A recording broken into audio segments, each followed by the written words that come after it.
morning po sa ating lahat. God is good and all the time. That's good. Ayan, harapin nyo nga yung katabi nyo kung nakikita nyo ba.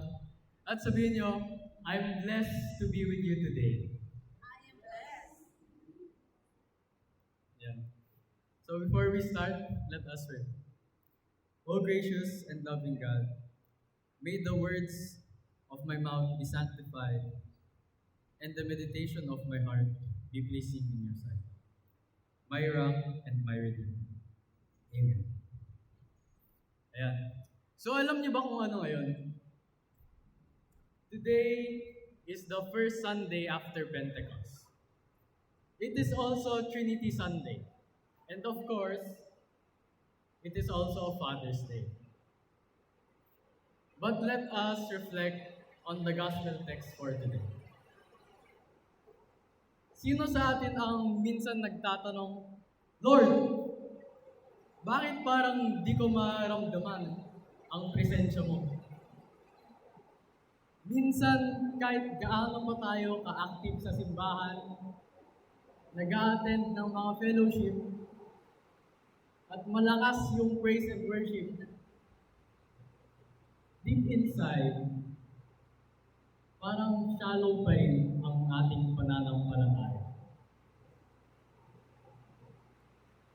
Ganyan din ang mga disciples noon. Sabi ni Jesus sa John chapter 16 verse 12, I have much more to say to you, but you cannot bear them now. Ang mga disciples ay shallow. Kung titignan natin ang mga disciples bago dumating ang Holy Spirit, oo, kasama nila si Jesus. Oo, sinusundan nila si Jesus.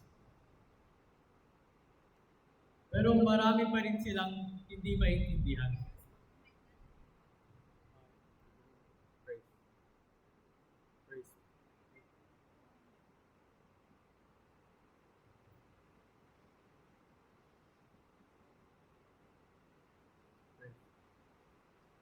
Marami pa rin silang hindi maintindihan.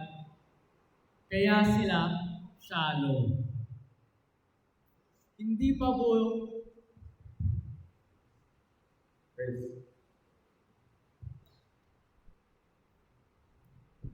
Hindi pa buo yung grasp nila sa mga sinasabi, sa mga tinuturo ni Jesus. Minsan parang napapaisip ka, paano? Di nila gets. And dyan na nga si Jesus. Dyan na nga si Jesus mismo kasama nila. Pero ganun talaga. Hindi pa nila gets kasi wala pa yung Holy Spirit sa kanila. They were there. The disciples were there physically. They were physically present. But they were spiritually confused. They heard the parables. They witnessed the miracles. Pero madalas, kailangan pa nilang tanungin si Jesus. Private. Kung ano ba yung ibig sabihin ng mga sinasabi niya, ng mga tinuturo niya. Sabihin natin, parang nasa klase ka ng math. Nakikinig ka nga sa mga formula ng teacher, sa mga tips and tricks pa, parang yung FOIL method.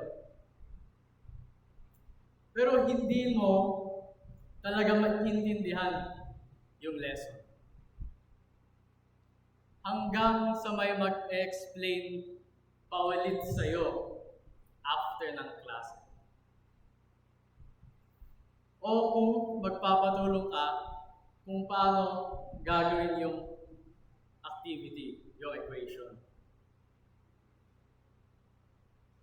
Pero sa totoo, mag-gets mo ba agad? ang madalas na ginagawa, ang madalas na ginagawa natin, parang sinusundan lang yung example na ginawa ng teacher sa board. Hindi mo pa alam kung bakit minultiply to, paano to dinivide.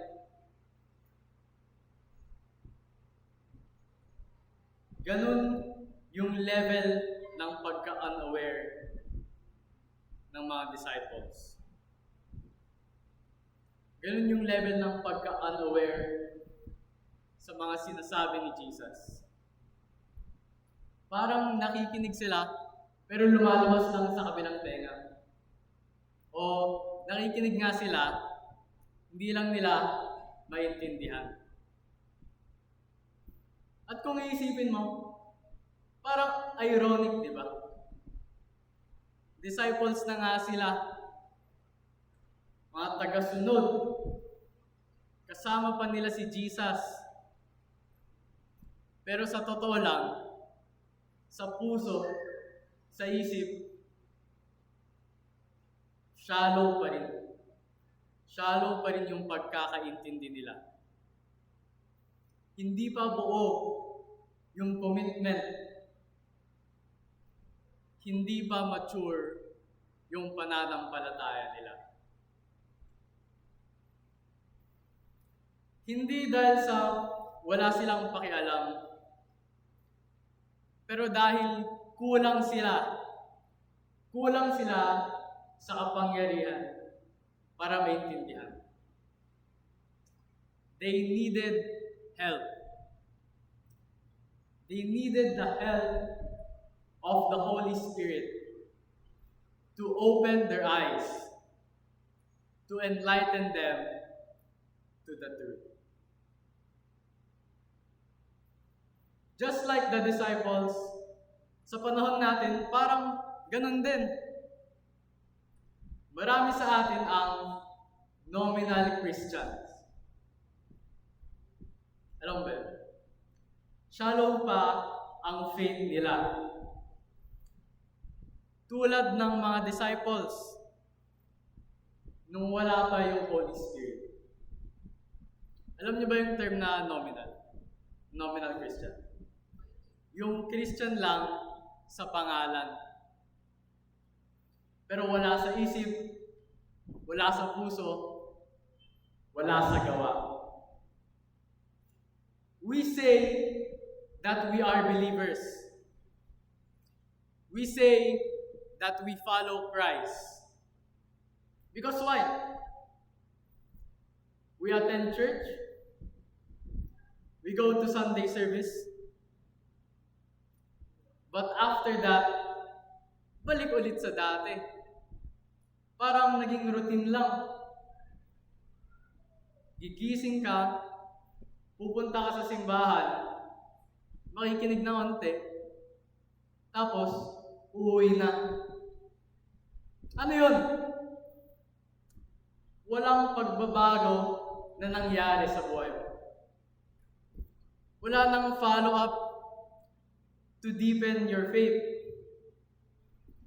Walang naging connection kay God. At minsan, hindi pa nga natin gustong pumunta. Pinipilit lang tayo. Pinilit lang ng magulang, pinilit lang ng pastor, ng deaconess, pinilit lang ng ate o kuya sa church. Kaya yun, sige na lang, oo na lang, kasama na lang. At minsan naman, may iba ka pang dahilan. May iba ka pang dahilan para sumali sa mga church activities. Hindi para lumalim ang relationship kay Lord, pero para lumalim yung bonding mo with crush. Hindi para mag-renew ng faith, kundi para makaswimming sa mga retreat. Hindi para makinig sa salita ng Diyos, kundi para makasama yung tropa. Ang galing, di ba? Naalala ko yung isang kwento ng isang kabataan. May iba siyang dahilan kung bakit siya sumasama sa mga church activities. Imbis na ang gawin ay to deepen our relationship with God.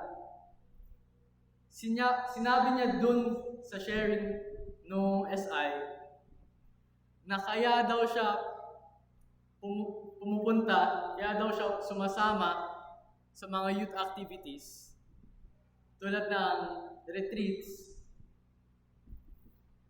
ay para lang gumala. Para lang gumagala-gala kung saan. O para makita silang si Crush.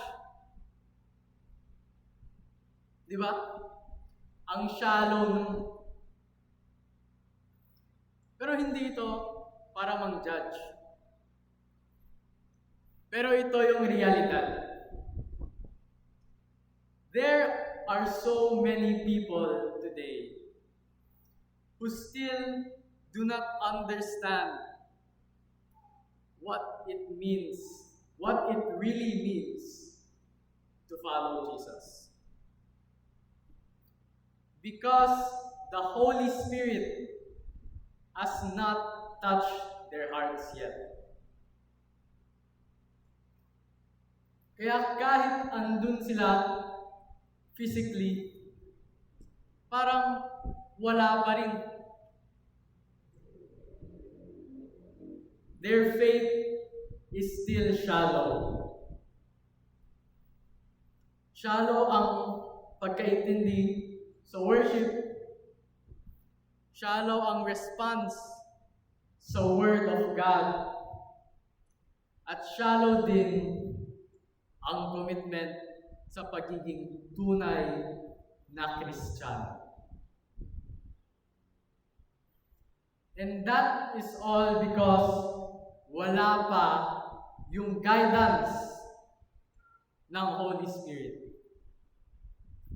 Wala pa yung transformation. And without the Holy Spirit, para lang tayo yung disciples noon. Followers in name, but not in heart. Pero hindi doon natapos ang kwento ng mga disciples. Sabi dun sa John chapter 16 verse 13, when the Spirit of truth comes, He will guide you into all the truth. Hindi sila nanatiling shallow ang pagkaunawa. Hindi na lang sila followers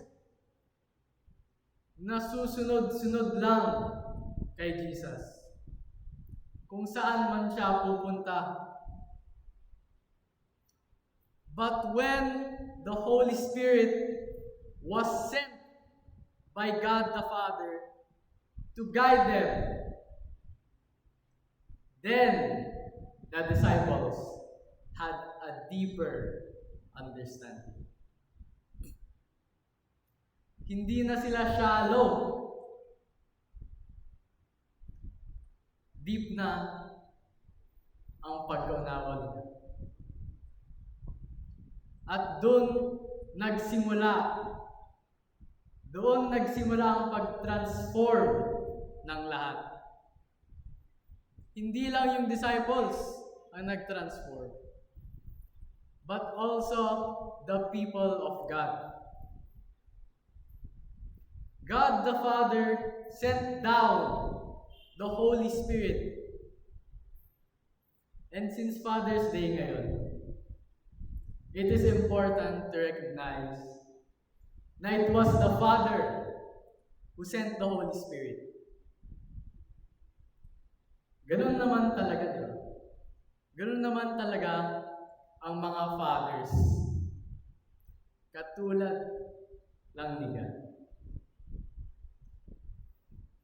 Happy Father's Day nga po pala dyan. Nagpapadala sila ng mga kailangan natin. God the Father sent down the Holy Spirit. The disciples had now the wisdom of the Holy Spirit to understand. The Holy Spirit enlightened them. They were not followers of Jesus with shallow faith anymore. The Holy Spirit transformed their faith and made it deeper. They are now apostles. They are now missionaries and teachers of the gospel. All that because of the guidance of the Holy Spirit. Because of the guidance of the Holy Spirit, they were transformed into something greater than they were before. They traveled far and wide. They preached the gospel, and they lived and died for the mission. All because the Holy Spirit transformed them. Hindi na sila yung shallow followers noon. Sila na ngayon ang mga leader ng simbahan. Sila na ang nagtuturo. Sila na ang nagpapalaganap ng salita ng Diyos. At kung ginawa yun ng Holy Spirit sa kanila, why not us? Kaya rin niya yun gawin sa atin. Kaya rin ng Holy Spirit na i-transform tayo. With the guidance of the Holy Spirit, our understanding of the Christian faith is deepened. Hindi na tayo shallow. Hindi na tayo nominal Christians.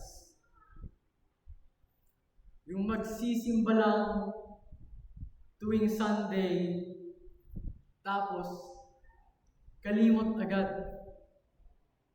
Kalimot agad yung sinabi ng pastor. Kalimot agad si Lord. Ngayon, Spirit-filled na tayo.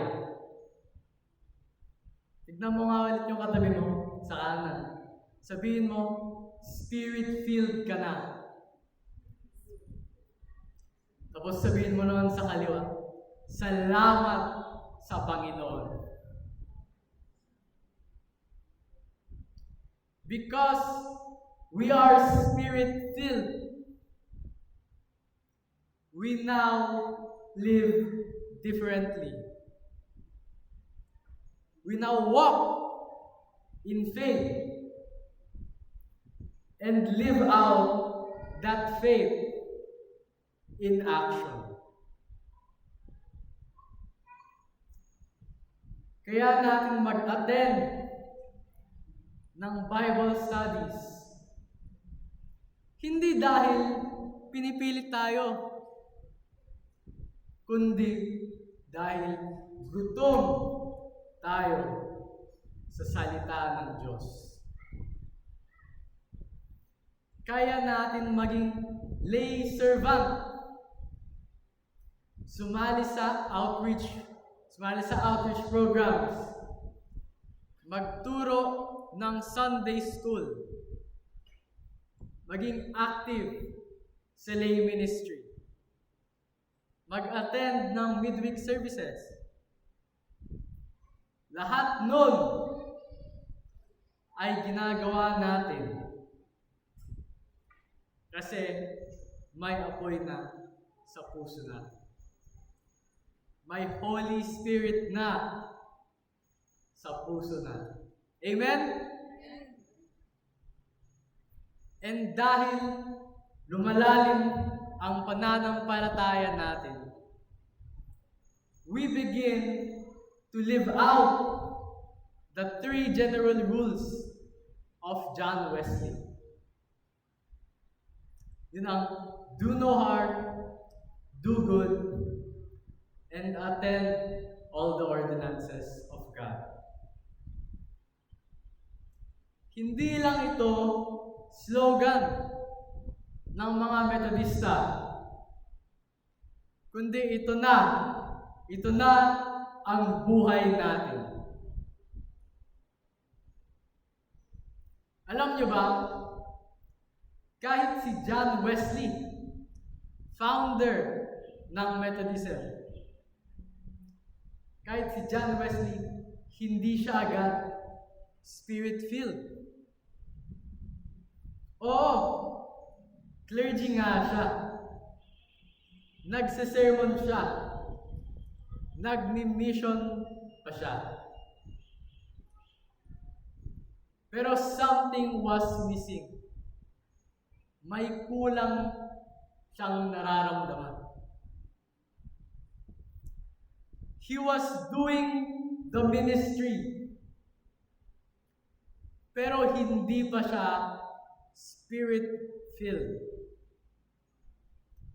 Yung parang nagtratrabaho ka lang, pero wala kang passion sa trabaho na yun. Ganun ang feeling niya. Hanggang sa isang gabi, doon sa Aldersgate, he went, in his own words, very unwillingly sa Aldersgate Street to attend a religious meeting. Doon niya narinig ang pagbasa ng Luther's preface to the Epistle to the Romans. And at that time, nung nagdi-discuss yung mga ibang clergy, mga Moravians dun sa meeting, doon niya na-feel yung Holy Spirit. And at that time, doon niya rin sinabi ang famous line na, I felt my heart strangely warm. And that was it. That was the Holy Spirit transforming his life. Doon siya naging spirit-filled. Doon nagsimulang magbago ang takbo ng buhay ni John Wesley. At doon nagsimulang magbago ang ministry niya. All because the Holy Spirit took over his heart.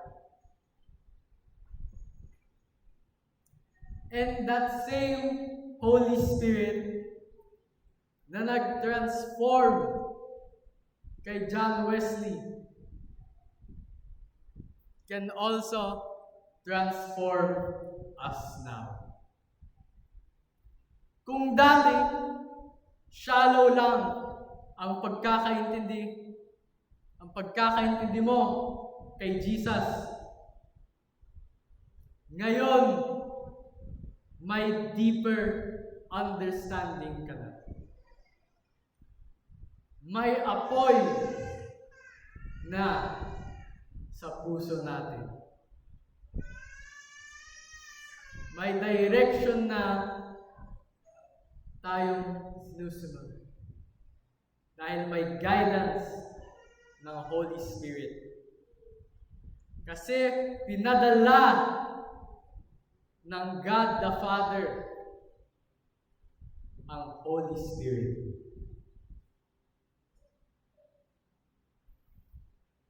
Mga kapatid, ang pagsunod kay Jesus, ang pagsunod kay God, ay hindi lang basta-bastang attendance sa church.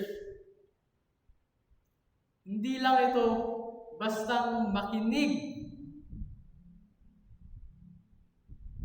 Ito ay pagbabago ng buhay natin. At hindi natin ito kayang gawin mag-isa. Kailangan natin ang Holy Spirit. Kailangan natin ang guidance ng Holy Spirit sa ating buhay. And that is the good news. The Holy Spirit was sent down by God. The Holy Spirit was sent down by God the Father. And the Holy Spirit is the one who will transform us, who will change our lives.